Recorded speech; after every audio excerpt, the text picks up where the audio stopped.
Hello. Today I want to talk about being successful.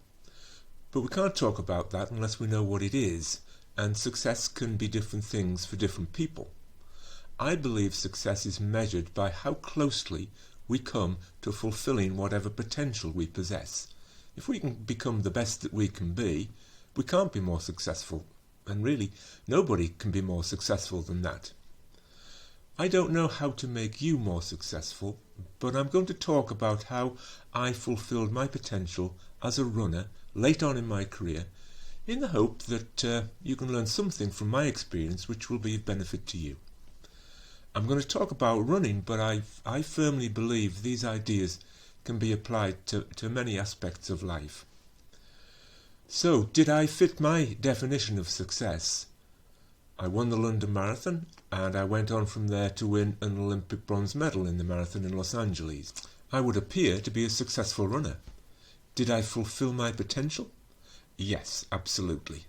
For most of my running career, nobody would have predicted I would make the Olympic team, never mind win a medal. I started running at school, and I joined a running club when I was 16. I wanted to take it seriously because I enjoyed it, and it was the only thing I was any good at. By the time I was 28, 12 years later, I was a good runner, but certainly not a great one. I'd won the occasional road race, I'd run some decent times on the track, and had a few minor internationals. I was doing all right, but I felt somehow that I could do better.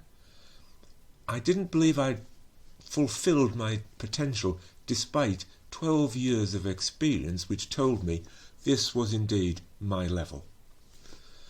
I gave it a lot of thought because I realised that time was running out. If I was going to step up to another level, I had to do it soon. I began to wonder if it was my past that was restricting my future, and the problem was not in my legs but in my head. I started to think about my self-image, self-esteem, my comfort zone, though I don't think anybody called it comfort zone back then. Anyway, what are they? Self-image, the idea we have of our abilities, appearance and personality. Self-esteem, confidence in our own worth or abilities, or self-respect. Comfort zone, well, it's not a place, it is a psychological state in which things feel familiar and we are at ease and in control of our environment. We experience low levels of anxiety and stress. A typical comfort zone problem can be public speaking. Some people who are entirely happy chatting to other people are suddenly filled with dread if they have to stand up in front of, say, 50 people and talk to them. An unpleasant physiological response is produced by a psychological process. The idea of stepping outside your comfort zone manifests itself physically and can hold you back. This is an ancient evolutionary facet to keep us safe, and it is ingrained in all of us. I imagine our distant ancestors who didn't have this safety mechanism were probably all eaten by lions.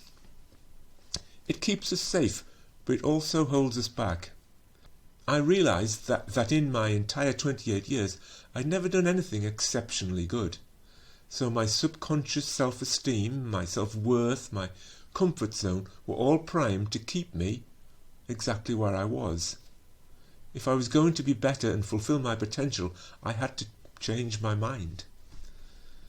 You're probably thinking I'm going to talk about positive thinking, and there are probably people on YouTube who'll tell you that you can do anything with positive thinking, but that isn't true. You can't do anything with positive thinking if you don't have the ability to do it. What is true is that you will do everything better with positive thinking than you will do it if you're using negative thinking. I started with language because I realised how often when people said, "How's your running going?" I would say, "Not bad." Out of all the words in the English language, we all do it, out of all those words we choose the word bad to describe the thing we really love doing. We qualify it by putting not in front of it, but we're still using bad. And the subconscious mind that just processes things as they come to it associates running and bad, puts them together. How's that going to help you? Another thing that I often found with fellow runners was they would talk about hard training. I'm going to train really hard because this race is coming up, it's going to be really hard. And there's this hard man kind of thing. And I'd do training sessions with where we're supposed to run 10 repetitions of something in a certain time. We'd do them together and we'd run the first 8 of them exactly right. And then the last 2, these guys would run them harder to show that they could. And hard has lots of meanings, but the one I think of is that it's hard to do. This is something that is hard or difficult to do. So if you always associate your training and running with being hard, your subconscious mind thinks this is hard to do. We're not really good enough to do this. I don't think it's the right word. It's the wrong language. I decided that if you could do 10 repetitions and get them all in the time you're supposed to do, 10 out of 10, that's perfect. So I changed my vocabulary from using bad to using good, great, fine, getting better. And I stopped talking and thinking about training hard to trying to think of training perfectly. If I got 10 out of 10, it was perfect. You never get everything perfectly right, but you aspired to being perfect in my training. And then I could aspire to running not a hard race, but a perfect race. I decided that if I changed my vocabulary, I would change the thoughts in my head. If I could change the thoughts in my head, I would change my actions. If I changed my actions, I would get better results. But what results did I want? Everybody knows about goal setting, but I had overriding specifics. I asked myself, what do I want? And I had specific goals each season and each year, but my overriding thing that I wanted, my overriding goal was to be the best runner I could be. That thing I talked about at the beginning. That was what I wanted. And when I reached a higher level in my performances, I wanted to consolidate that and then go on and go on and go on. But how to do it was the problem. So, what do I want? The next question has to be, why do I want it? This is very important. It's very important to know that that goal you're setting yourself is your goal. It's not someone else imposing that on you, like your coach or your boss or your family or your club mates. It's got to be yours. When it comes to the real crunch in a race or in something else, where you've really got to find more, the driving force has to be something that's important to you. So, what do I want? Why do I want it? And finally, how much do I want it? What am I prepared to do? How far am I prepared to go? How committed can I be? When I asked myself these questions and really thought about them, I committed to it. So I quit my job, I sold my car, I rented out my house, and I went to live in Boston, Massachusetts for a year. You don't have to go that far. But the point I'm making is I really committed to it, and in my subconscious mind, all those little voices in there, you have little voices in there as well, don't you? All those little voices in there were saying, wow, he really means it. I chose Boston for a couple of reasons. At the time, it was a real hub of good American distance runners. It was a really thriving running community. But I also knew a couple of people who lived there, so I knew people and I had a base from which to start from. But it was still, I was in a new place, a new country, new people, new things. It was a stretch for my comfort zone.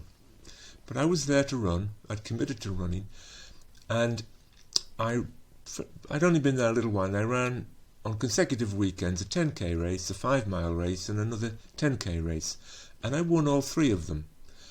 I had picked them fairly carefully. There were some decent runners in them, but the very best runners in the Boston area weren't running, so I thought I had a decent chance, and it was important for me to start off with some success, and winning 3 races in a row was a huge boost for my self-confidence and my belief that what I was doing was the right thing. And that really was the beginning of this process that took 3.5 to 4 years from from going to Boston in late 1980 to running in the Olympics in 1984. There was a whole process went on. And each year I got better, and each year I did something really good. And I developed a way of peaking for the big races that I was aiming for. And it worked the first time I did it. And the next year I was very confident that it would work again. And it did work. And then the year after that I was positive it would work. I had total confidence that it was work because it was succeeding. And in those big races that I'd really peaked for, I was beating people that previously I thought I probably couldn't. So this whole thing was working. By 1982, I finished third in the national championships and got into the Commonwealth Games and European teams. The next year, in 1983, my aim was to win the national championship, the 3As, 10,000 metres, and I did that. The next year was going to be Olympic year, and I knew really that I wasn't good enough at 10k to be really successful, even if I made it to the Olympics. So it was time to move on to the marathon, and I found the Houston Marathon, which was in January 1984, so I could try the event. And I went there and I won that race by that much. And I don't mean I was that much in front of Massimo Magnani from Italy. I mean my chest was that much in front of his chest. So I won it by a couple of inches. But I knew this was the event for me. So then I had to run the London Marathon, which was the trial for the Olympic Games. And I now had the self-confidence and belief in myself that I could run well enough to get into the team, and I could run it the way I wanted. I thought I could run 2 hours and 10 minutes. My training told me I could do that. The race leaders went off at a much faster pace, and I decided to let them go. I had the confidence to let them go because I stuck to my schedule and I continued to run at 2 hours 10 pace. At halfway, just after crossing Tower Bridge, is the halfway point, and I went through there in the third group. The leaders were out of sight. I couldn't see them, they were so far ahead. But I was confident they were going so fast they would slow down. And in the second half, I caught them, took the lead before 20 miles and went on to win it by about 1 minute and 3/4. I now had real belief in what I could do. And it was all part of this process. So I was then picked for the Olympic team. Now this was going to be the biggest race of my life. And I started to think about the best race of my life. And I figured that, when you get to the end of your running career, you'll look back over it and you'll be able to pick the day. That's the day I ran the best race of my life. And I thought, I don't want that to happen in a Harrier League race or a park run. I want that to happen in the biggest race ever running, which is the Olympic Games.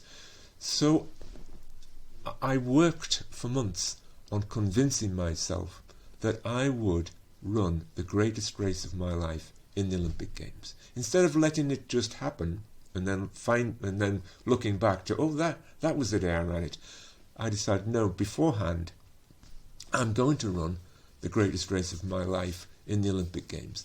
And I think it's a very good way to approach it, because I didn't know if I could run well enough to get a medal.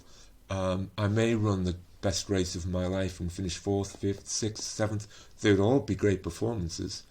But the thing about convincing myself that I would run the best race of my life was that this zone we have of what we think we can achieve, I think of it as almost like a room, and it has walls and a ceiling. There's a ceiling to what we can achieve. So if the ceiling is the best I've been previously, and I've convinced myself that I will run the best race of my life, it will be better than anything I've done. So it opens the ceiling. It takes away that ceiling. And then when I realised that when I'd done that, well, if it's going to be better than anything I've done before, I don't know how good it can be. And that opens up all sorts of possibilities. without committing to, I've got to win a medal. You just say, I'm going to run the greatest race. And I believed that completely believed it. I used the peaking approach that had been so successful before, and I was confident that I could do that. But I still needed some inspiration. I needed some inspiration. And I found inspiration in what most people would regard as a very, very unlikely source. I was inspired by a caterpillar. Not a particular caterpillar, but by caterpillars in general. You're going to have to come with me and this is a journey of imagination. And I thought about caterpillars, and well, we all know what a caterpillar is and what it does. It eats leaves and hides from birds so it doesn't get eaten. That's not very inspiring. They're not very inspiring to look at. But I thought, well, but what's it thinking? And it's thinking, one day I'm going to grow beautiful wings and I'm going to fly. If you didn't know what a caterpillar was and someone told you that's what it's thinking, there's no way. There's no way this thing is going to do that. But it is. We know it is. We know it does, because that potential is hidden inside it. And the caterpillar just needs to go through the right process. It has to eat enough leaves, and then it has to do its transformation. And it transforms into from something ugly and uninspiring to something beautiful that can fly. And I felt, well, perhaps there is potential to be much, much better hidden inside me that hasn't come out yet because the circumstances haven't been right. I haven't gone through that transformation. But I was going through it over these few years since I changed my vocabulary and decided on what do I want, why do I want it, how much do I want it, committed myself to go into another country to follow my dream. And now I was convincing myself that I would run the best race of my life and the biggest race of my life. And I did. I ran the best race of my life. Luckily for me, it was good enough to win a medal. And that, without doubt, was the absolute potential that I could ever hope for. So, all I can say, all the advice I can give you is if you want to be the best you can be, think like a caterpillar.